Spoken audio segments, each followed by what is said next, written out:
12.70 kernel exploit for the PS5, which of course is the P2JB or patience to jailbreak, because it can take up to 2 hours to load the jailbreak, and that is of course if it's successful on the first time that you attempt to load it. Just like any kernel exploit, it can sometimes fail and you have to reload the exploit again, which would mean waiting another 2 hours. Once you're jailbroken, you can of course use rest mode instead of turning the console off to keep the jailbreak running for as long as possible so that you don't have to rerun it as often.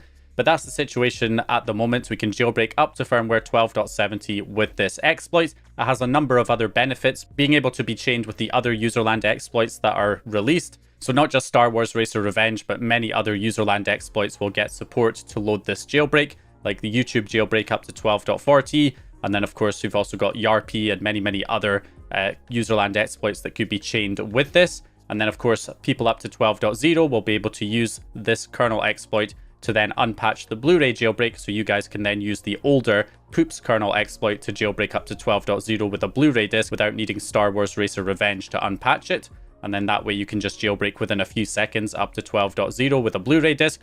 And we also have the added benefit of newer PlayStation 5 game dumps that are now being released and are being backported, so people on older jailbreaks will also be able to access newer PlayStation 5 games. And 12.70 is such a recent firmware that almost the latest PlayStation 5 games are now available. So for instance, games like Crimson Desert, Pragmata, Outer Worlds 2 and Resident Evil Requiem, they are all available as PlayStation 5 game dumps, and they'll be backported to run on older PlayStation 5 firmwares. So people with older jailbreaks will be able to run those games. And some of those games like Crimson Desert and Pragmata have only just released. And most of these games already have available backports that can backport them to allow them to run on PS5s as low as 4.xx firmwares.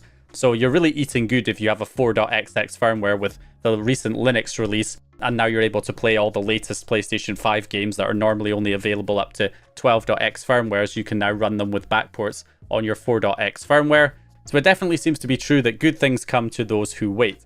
So the initial release of P2JB was for the Lua core jailbreak with Star Wars Racer Revenge.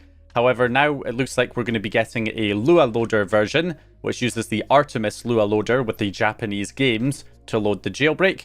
Now, currently it seems it may kernel panic after closing the game, even if it does release in that state, and that would allow you to unpatch the Blu-ray jailbreak using any of the Japanese supported games, the ones that are in this list here, or just wait for the YouTube jailbreak or Netflix jailbreak to get support for P2JB to unpatch the Blu-ray jailbreak without having to have a specific game. Now, there is also word of a potential WebKit vulnerability, and this was posted by Nathan Fargo, a use after free in CSS font face set status. So this is a new WebKit vulnerability that could potentially be turned into a WebKit exploit. Now, I'm always apprehensive when it comes to covering any new WebKit developments, because most of the time we see lots of new WebKit vulnerabilities get posted and a lot of hype gets generated about it, and then it turns out later on that it actually cannot work on the PS4 or PS5 for whatever reason, and all of the hype is for nothing. And 9 times out of 10 that is what happens. But this one does look a little bit more promising. It does seem to actually affect the PS4 and PS5, but there's still more work that needs to go into investigating this to see if it can actually be turned into a full WebKit exploit. We would then be able to just use the web browser to jailbreak the console up to 12.0 within a few seconds using the Poops kernel exploit, and then up to 12.70 using P2JB within a few hours. So you would have those options, being able to load the jailbreak directly from the web browser, which would be one of the most convenient and easiest jailbreaks to set up, because you wouldn't have to deal with, restoring backups or re-signing save files or any of the other stuff you have to do with the other userland exploits. So I'm keeping my fingers crossed that this one is actually legit and it can be turned into a workable exploit, but obviously take things with a grain of salt, because 9 times out of 10, these WebKit exploits tend to not go anywhere. It also looks like Linux support might get extended to firmwares up to 6.02 in the near future, because there is apparently another hypervisor exploit that the Flow knows about that works up to that firmware, which would allow Linux to load all the way up to firmware 6.02, whereas the current latest firmware for Linux is only 4.51. So the README on the Linux Loader repo has been updated, and it now shows soon 6.02 in terms of the compatible firmwares. So it looks like 6.02 will eventually get support. Also says up here, soon also firmware 6.02 will get support. So if you have a firmware from 5.0 up to 6.02, you may be able to get access to Linux in the near future. That is the hope. Now, there have been a few additional Linux distros that are being ported. So I've been trying to port Linux Mint over to the PS5, and it has been more or less successful. There's just a couple of things I need to do to clean it up, but for the most part, it's working and I've got Mint running. Personally, I prefer Mint over Ubuntu because it's more familiar from somebody who's used to a Windows machine going over to Linux. I feel like Mint is like a good stepping stone into Linux if you're not used to running any kind of Linux distros before. So it's a good one, I think, to get working on the PS5 for those to run Linux on the PS5 for the first time, who are only familiar with using operating systems like Windows on their own computers.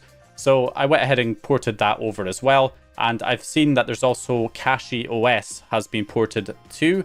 So you can now run Kashi OS, a fast Arch gaming-based distro on your PS5. And it also has the proper Steam desktop integrated in there, so you can switch it from like a regular desktop where you just log in and have your desktop to the Steam desktop where it will effectively just log you straight into like Steam Big Picture mode, so you can immediately just start using your controller and select games to load from Steam to make it more into that kind of Steam machine-like experience or console-like experience where you can just boot into Linux and immediately start using your controller without a keyboard or mouse to start running your PC games, which is awesome. So that's now been implemented there as well. Now, I know this is a PS5 update, but I did say I would mention this in my next update video. For the PS4, there is some work going on to try and improve PS4 Linux as well. So RMUX or RMUX0 saying that PS4 Baikal kernel working from 5.04 to 7.0 port is completed. So one of the issues we've had with PS4 Linux is that we're usually on much older kernel versions.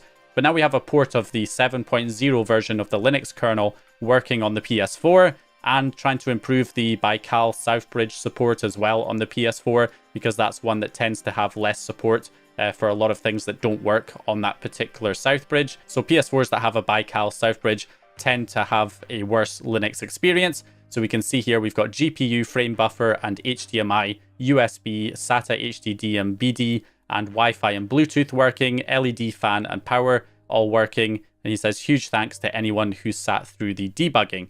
And I believe that they're also looking for additional testers who have a Baikal Southbridge to help improve it further. So if you do have a PS4 with a Baikal Southbridge, you can go ahead and test this new version. Go ahead and message Armux. I believe they're looking for additional testers to test who have a Baikal Southbridge so that you can improve Linux support for your Southbridge and for your PS4. So go ahead and do that if you are wanting to help improve Linux for the PlayStation 4.